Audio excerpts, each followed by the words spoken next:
Hare Krishna, dear devotees, please accept my humble obeisances. All glories to Srila Prabhupada.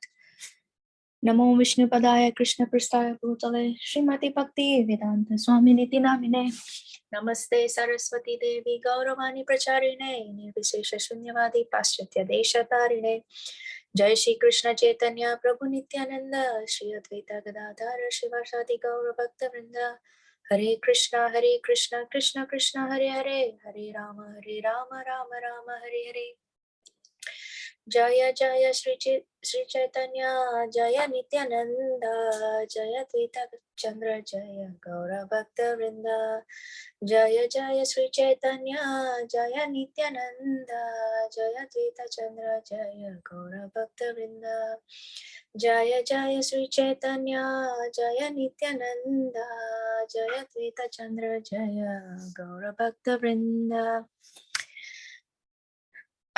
Text 26. Saying this, Nityananda Prabhu took Chaitanya Mahaprabhu near the Ganges. And the Lord in his ecstasy accepted the river Ganges as the river Yamuna. Text 27. The Lord said, "Oh, what good fortune! Now I have seen the river Yamuna." Thus, thinking the Ganges to be the river Yamuna, Chaitanya Mahaprabhu began to offer prayers to it. Text 28. O river Yamuna, you are the blissful spiritual water that gives love to the son of Nanda Maharaj. You are the same as the water of the spiritual world. For you can vanquish all our offenses and the sinful reactions incurred in life. You are the creator of all auspicious things for the world. O daughter of the sun god, kindly purify us by your pious activities. Text 29.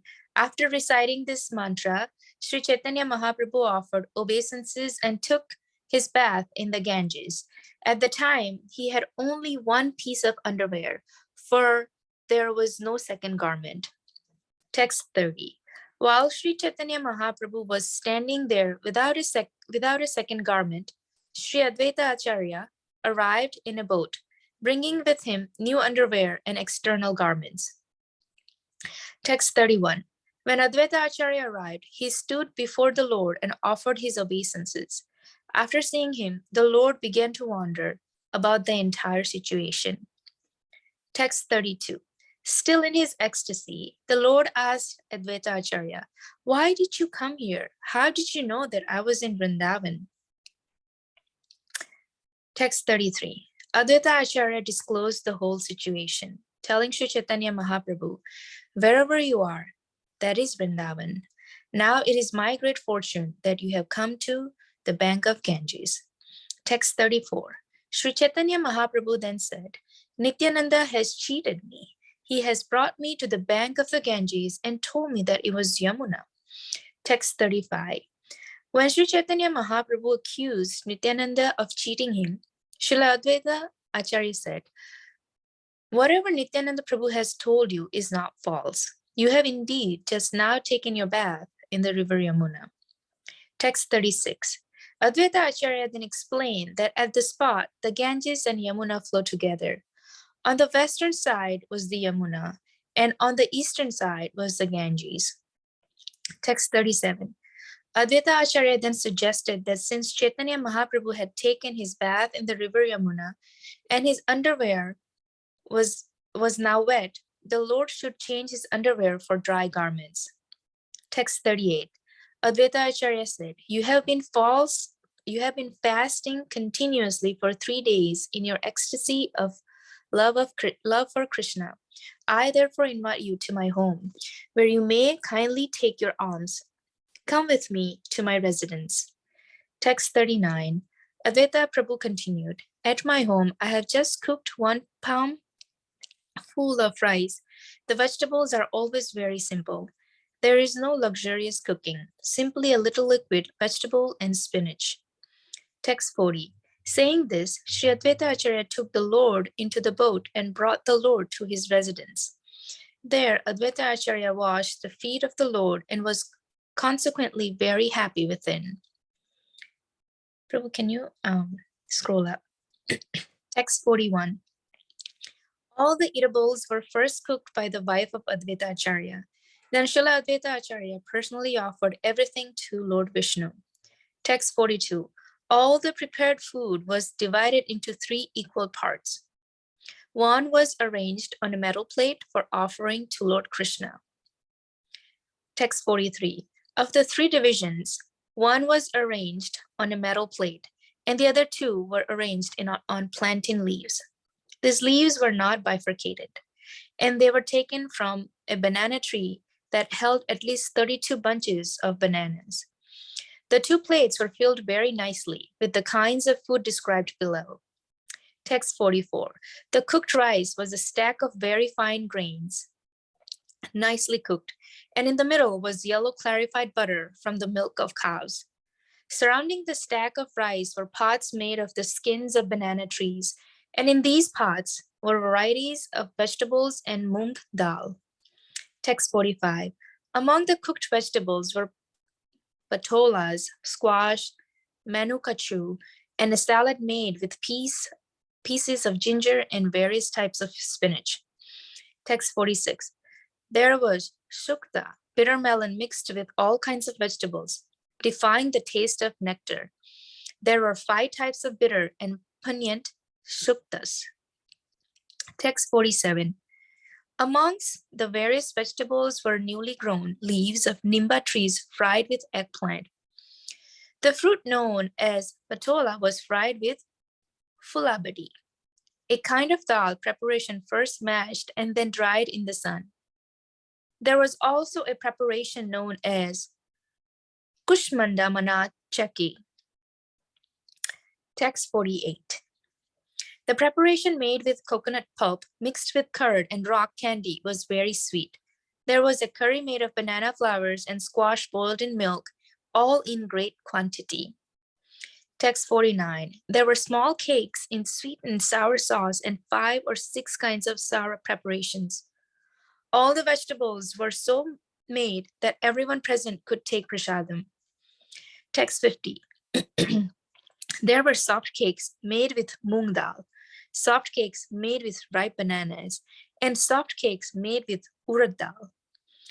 There were various kinds of sweetmeats, condensed milk mixed with rice cakes, a coconut preparation, and every kind of cake desirable. Text 51. Prabhu, can you please scroll Yeah, I up? think we are good for this today. Yes, Madhya. Okay, thank you, Prabhu. Yeah, thank you, Madhya. Yeah. So, yeah, correct, right? Okay, good. So the context for this session, let me go back to 26th verse. Context for this section was Lord Chaitanya Mahaprabhu, in the previous session we discussed, Lord Chaitanya Mahaprabhu took sannyas close to the end of the age of 24 years of his life in this planet. And then he wanted to go to Vrindavan. At that time, he was in very great ecstasy, and he was going around a place in Bengal for 3 days. That place is called Radhadesh. It's not today's Radhadesh, but that time Radhadesh in Bengal, that's called. Today's Radhadesh is in Belgium, Brussels, Belgium. So this one. So then that time Nityananda Prabhu told some cowherd boys that Chaitanya Mahaprabhu will come and he'll ask you where is Vrindavan, which direction is Vrindavan. You tell him that direction, the bank of Ganges, like that. He told them. Then, as he suspected, Chaitanya Mahaprabhu asked them which direction I need to go to Vrindavan, like that. So then the boys told him the direction of the Ganges, the bank of the Ganges, like that. Then he started going there. Then Nityananda Prabhu appeared there. Actually, he had another associate. Last week we discussed. Who is the associate? I want to look back. Acharya Ratna, Chandrasekhar Acharya was also there. He told him that you go inform them earlier to tell Advaita Acharya Prabhu to come, like that. And then Nityananda Prabhu meets Chaitanya Mahaprabhu at the bank of the Ganges. Then he asks him, Nityananda Prabhu, Vrindavan, where is Vrindavana? Then Nityananda Prabhu says, actually, this is river Yamuna only. Like that. He points to the Ganges river, basically. He says, this is river Yamuna only. So you're already near Vrindavan, like that. So then Chaitanya Mahaprabhu, so that's where the session starts from today, where Chaitanya Mahaprabhu was already still in ecstasy only. So I accepted river Ganges as river Yamuna, like Nityananda Prabhu told. And then he started offering prayers to river Yamuna. That's what is being described in 27 verse and 28 verse. So he said, oh, what good fortune. Now I've seen river Yamuna. Like that, he started thinking about river Yamuna by seeing Ganges and started offering prayers, beautiful prayers. This prayer is glorifying river Yamuna, so we can appreciate river Yamuna's potency. So, O river Yamuna, you are the blissful spiritual water that gives love to the son of Nanda Maharaj. Like that. And that you are same as the water of the spiritual world. Like that. Because you can vanquish all our offenses and sinful reactions incurred in life. So that's a great thing. Generally, we hear about taking bath in Ganges and will relieve of sinful reactions. But Chaitanya Mahaprabhu is glorifying Yamuna Devi as even purifying us from offenses. That's a very, very good thing for our spiritual progress. So now, he says, you are the creator of all auspicious things for the world. And she is asking, is addressing her as a daughter of sun god. Kindly purify us by your pious activities, like that. Like that, he recited this mantra and took his bath in the Ganges, thinking that is Yamuna river. Then it is described that he only had one piece of underwear at that time. There was no second garment, like that. So when Chaitanya Mahaprabhu came out of the river after taking bath, Advaitacharya arrived there in a boat, and he brought the inner garments and other external garments also, both. So text 31 describes that Advaitacharya offered obeisances as soon as he saw Lord Chaitanya Mahaprabhu. After seeing him, now Lord Chaitanya seemed to wonder, how come Advaitacharya is here, like that? Actually, Advaitacharya, we know from Adi Lila, is actually much elder to Chaitanya Mahaprabhu. But, and also, he is the god brother of his spiritual master. Actually, speech master, if I remember correctly. Yeah, god brother of his speech master, yes. That means disciple of Madhavendra Puri.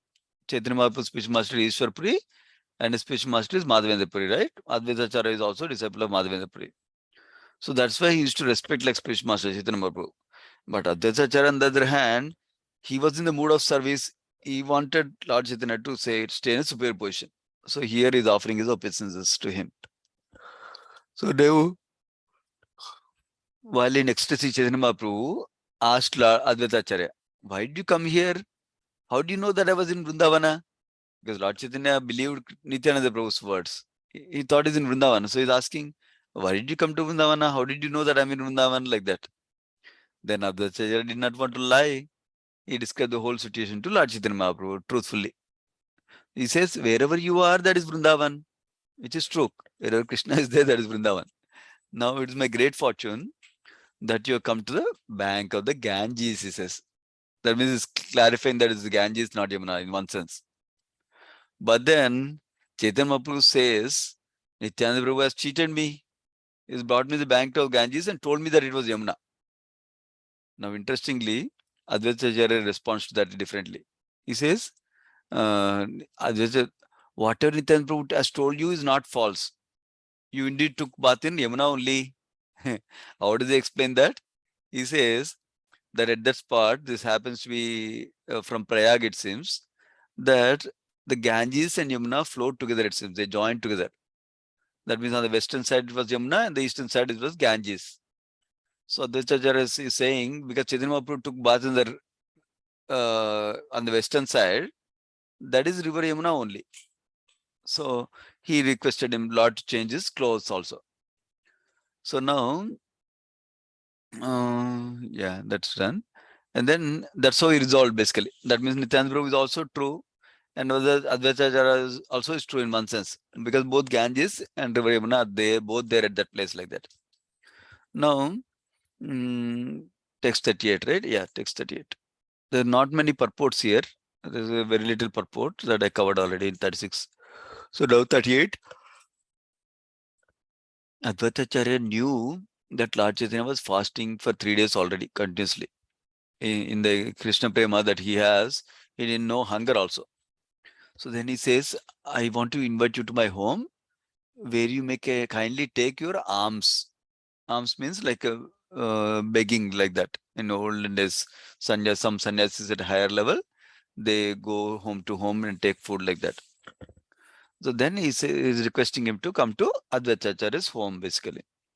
39th describes, then in order to invite Lord Chaitanya Mahaprabhu, he wanted to impress on him that is not going to make elaborate food offerings for Lord Chaitanya. He wants to keep it simple. That way, Lord Chaitanya will consider coming to his home. That is the motivation. So he tells him like this: at my home, I just cooked one palmful of rice.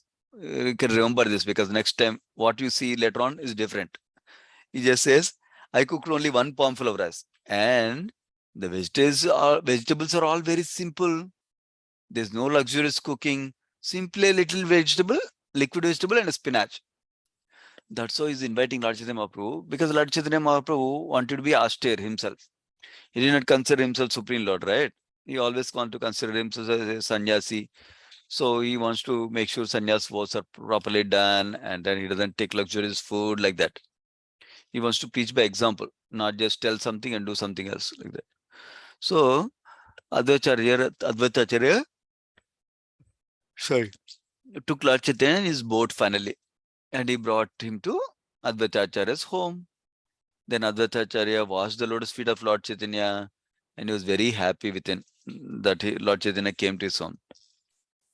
The 41st verse has some purport, longer purport out of all the section today. He says, all the eatables were first cooked by the wife of Advaitacharya. Sita Takrani is also, she's called Advaitacharya's wife, right? Then Advaitacharya, after wife cooked, he personally offered everything to Lord Vishnu. In the purport, Prabhupada writes many lessons for us as householders. First point he makes it is, husband gets all the paraphernalia required for worship of Krishna at home with work, office work and all that, right? Then wife cooks the food offering to Krishna, and then husband offers the food to the deities, and then husband offers arti, and then as a householder, according to Vedic principles, sure, before they take lunch, they should go outside and say, anybody hungry, please take food. Anybody hungry, please take food. Anybody hungry, please take food, like that. The idea is that before we eat food as householder, we need to make sure people nearby are all fed, or nobody's going hungry. In fact, Prabhupada writes in the purport that if somebody comes and we don't have enough food, so we should give even our share also, like that. So like that, householder duty is there. So Prabhupada writes, because it's not like enjoying householder life, it's like austerity like this. That's why it's called as Grihastha Ashrama. Ashrama is where cultivation of spirituality is happening. So Advaitacharya was the ideal Grihastha. Like this, when his wife cooked, he offered food to Krishna, and then he called out who anybody's hungry to take food, like that. So this, in fact, Prabhupada's disciple, one of the disciple, asked Prabhupada after marrying, Prabhupada, now that I'm married, what is my duty? In fact, Prabhupada repeated the same thing many times. So the devotee was wondering whether Prabhupada understood or not. Prabhupada said, what is my duty as a householder? Like that disciple asked in the morning walk. Prabhupada said, you should go out every day after your wife cooks food, after you offer food, you go out every day and say, anybody hungry, please come and have food. Like that 3 times.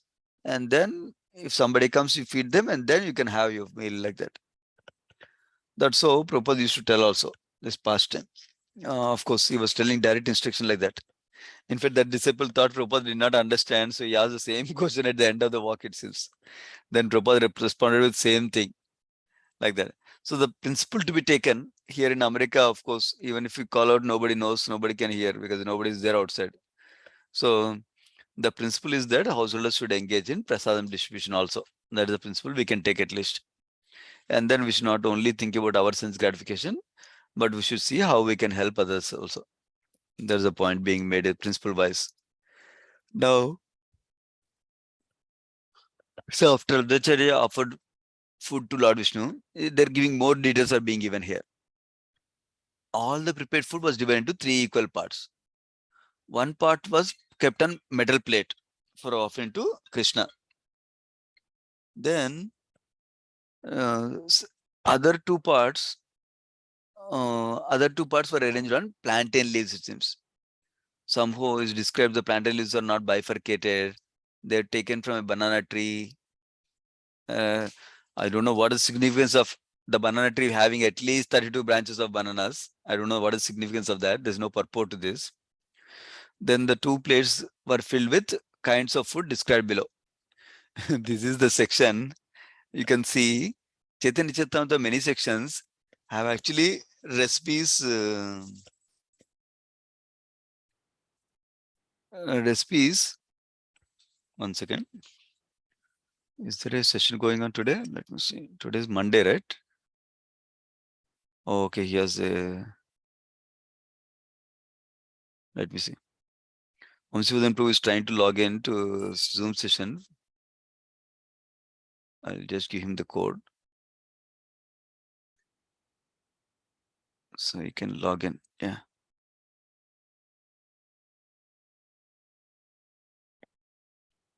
Okay. Back here. So Chaitanya Charitamrita has many sections where elaborate food descriptions are given. Even something like recipes are also given in some sections. So like that is what is starting here now. So basically the food descriptions are given. Text 44, that the cooked rice first was made a stack. That means a heap kind of thing of very fine grains, nicely cooked. And the middle was yellow clarified butter from the milk of the cows. Clarified butter means ghee. So remember when he invited Lord Chaitanya Mahaprabhu, he said, I cooked only a palm full of rice. Right? Now he's actually giving a heap of rice fully cooked now with yellow clarified butter from the milk of cows. So that's one.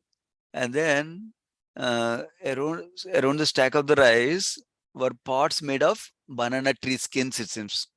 Skins of banana trees, like how sometimes we have a thali with the balls. Instead, they have bowls that are made of skins of banana trees. And in those pots were varieties of vegetables and moong dal, it seems. So many items were there. The varieties of vegetables and varieties of moong dal, you can imagine. Now, some of those are described actually next verses. So 44 says, among the cooked vegetables are patolas, squash, manakachu, and a salad made with pieces of ginger and varieties of spinach. Of course, I don't know what are those patolas and manakachu, but some we know spinach, at least we know. Salad made of spinach and ginger, it seems.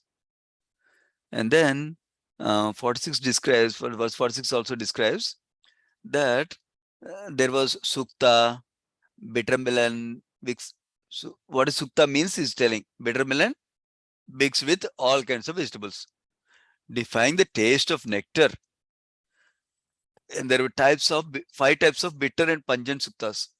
Actually, sukta is one of the famous vegetable sabji in Bengal, it seems.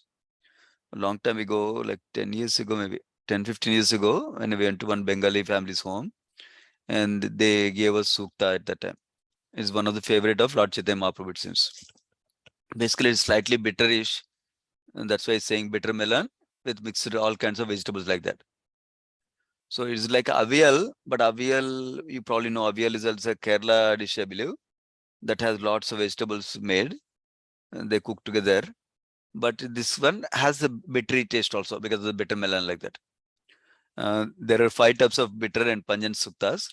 I don't know if many of you have the Indian cookbook, cooking book made by Yamuna Mataji. Other is Yamuna Mataji, Yamuna Devi.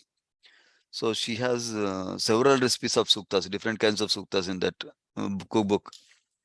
Why I'm telling is in the next verse, Purport Prabhupada says, we request our editors of cookbooks to add all these nice preparations described by Author Krishnadas Kaviraj Goswami, like that she describes. So she does have the recipes of the suktas in her book at least. So now 47th verse. What are the other sabjis they made? Advaitacharya's wife made. They were made with newly grown leaves of nimba tree systems, fried with eggplant. So that combination. And the fruit known as patola was fried with fulabadi. I don't know what that is. We're just reading it.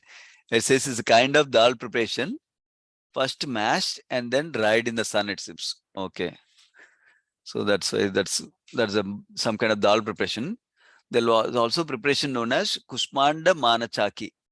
I could not find this recipe in the Yamuna Devi Mataji book, at least by quick review of it. There are other dal recipes that are called as badi with some other name, but not fulla badi, like that. There are other recipes there. So then 40th verse describes a sweet preparation made with coconut pulp mixed with curd and rock candy. Was very sweet. So there was a curry made of banana flowers and squash boiled in milk, all in great quantity, it seems. So great quantity. Remember, he told I have only one simple vegetables, one liquid preparation, and one I thought one dal, one spinach or something. He said, right? One spinach. He said when he's calling Lord Chaitanya to his home. Now we can see how elaborately he prepared. They really want to serve Lord Chaitanya Mahaprabhu to feed him proper food like that. Now 49th verse, he describes even more preparations. There were small cakes in sweet and sour sauce, and 5 or 6 kind of sour preparations. All the vegetables are so made that everyone present could take prasadam. That means not only Lord Chaitanya, Nityananda, and anybody associates also can take prasadam. So much prasadam they cooked like that. And then more preparations are described in 50th verse. There were soft cakes made with moong dal, soft cakes made with ripe bananas, soft cakes made with urad dal. There's various kind of sweet meats. Sweet meat means sweets. Condensed milk mixed with rice cakes, a coconut preparation, and every kind of cake desirable. So many different sweet desserts basically are made basically. Looks like Govardhan, what people, devotees make for Govardhan, like that looks like. So the many preparations. We're ending today at this verse. We continue at 51st verse. Basically, what we learned was Lord Chaitanya Mahaprabhu was served by Advaitacharya nicely. And Advaitacharya was described as a wonderful householder, doing the duty of householder when a wife cooks, and he used to offer bhoga to Krishna, and then he used to offer aarti, and then share the prasadam with everybody like that. They used to serve their Vaishnavas also by serving prasadam like this.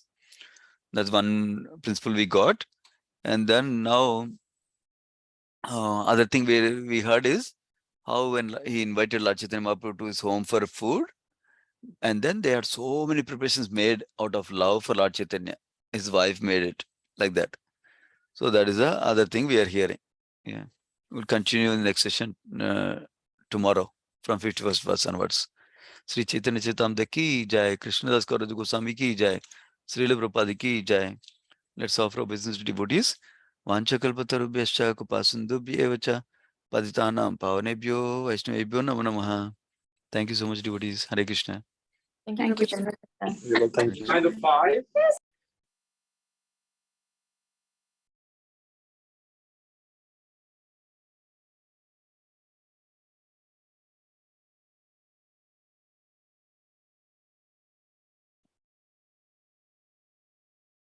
Hare Krishna, Vamsivadhan Prabhu. We're Hare using this Krishna, call Prabhuji. for the other one, Prabhu. Yes, Prabhuji. Got it. Oh, because I was the host, that's why you could not log in as a host. Sorry Looks to like. disturb, Prabhuji. I did not know that this call was going on. No problem. Yeah. Now I understood why it came. I was wondering why it came. Got it. Sure, Prabhu. So you can take over the call, Prabhu, for the next Yes. session. Yeah. Thank you, Prabhuji. Okay. Happy Welcome, birthday, Prabhu. Hare Krishna. Vamsivadhan Yeah. Prabhu. See you, Hare Prabhu. Krishna. Hare Krishna, Prabhu. Thank you so much, Prabhu. Welcome, Prabhu.